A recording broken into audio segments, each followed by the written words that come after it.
इंद्र ने सुक्रीस मुनि के पुत्रों को श्राप क्यों दिलवाया। जैसा मित्रों, मैं नीतू पांडे यूट्यूब चैनल पर आप सबका स्वागत करती हूँ।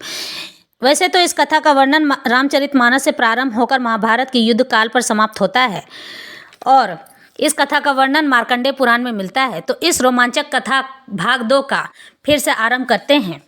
जब तार्क्षी गरुड़ी महाभारत के युद्ध स्थल पर मांस के टुकड़े को देख उसे खाने को इच्छुक हुई तो गर्भवती तार्क्षी गरुड़ी को अर्जुन का तीर उसके गर्भ को चीर दिया और उसे 4 अंडे निकल आए।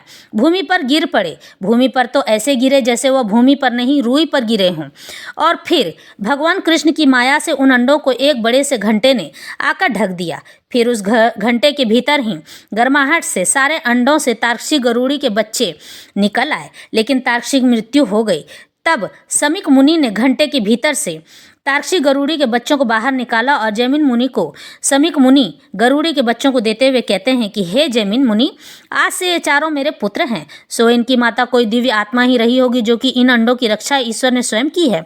हे समीक मुनि, ये दिव्य और बहुत ज्ञानी होंगे। सो इन्हें ऐसे स्थान पर रखना जहाँ चूहे, बिल्ली आदि मांसाहारी जीव इन्हें नुकसान न पहुँचा पाए।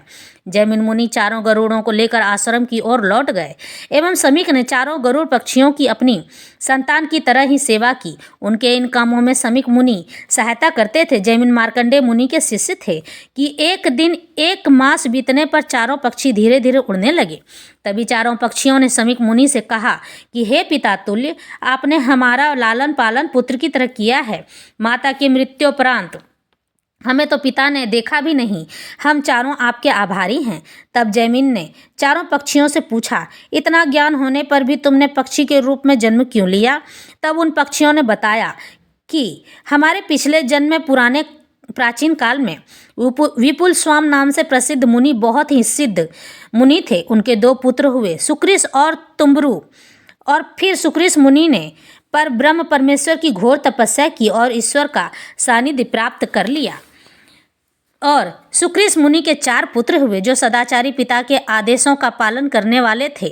वह सभी सुखपूर्वक जीवन व्यतीत कर रहे थे एवं ईश्वर की आराधना में मन लगाए हुए बैठे थे कि तभी इंद्रदेव गरुड़ पक्षी का रूप लेकर सुक्रीस मुनि के आश्रम में आ गए और इंद्रदेव गरुड़ पक्षी से सुक्रीस मुनि से भोजन की मांग की। सुक्रीस मुनि ने पूछा, बताएं मान्यवर पक्षीराज, आप क्या भोजन करेंगे। तो इंद्र गरुड़ पक्षी ने कहा कि मुझे मानव शरीर का मांस ग्रहण करना है। सो हे सुक्रीस मुनि, इसकी व्यवस्था करो। तो सुक्रीस मुनि सोच में पड़ गए। आए हुए अतिथि का यथोचित सत्कार तो होना ही चाहिए। तब सुक्रीस मुनि अपने चारों पुत्रों के पास चले गए और कहा कि हे पुत्रों, पक्षीराज गरुड़ अतिथि बनकर आए हैं, इसलिए तुम उनका भोजन बन जाओ और अपने शरीर का मांस खाने के लिए उन्हें दे दो। तो सुक्रीस मुनि के पुत्रों ने कहा कि भला हम ऐसा कैसे कर सकते हैं। तो सुक्रीस मुनि क्रोध से भरकर उन्हें उठे और कहा कि तुमने पितृ आज्ञा की अवहेलना की है। सो हे कुमारों, तुम अगले जन्म में गरुड़ पक्षी बनोगे।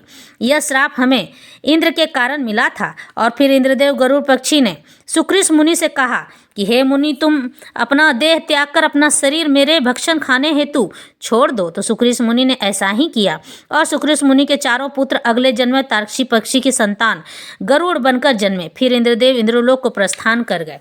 इस तरह से इंद्र ने सुक्रीस मुनि के पुत्रों को श्राप दिलवाया था।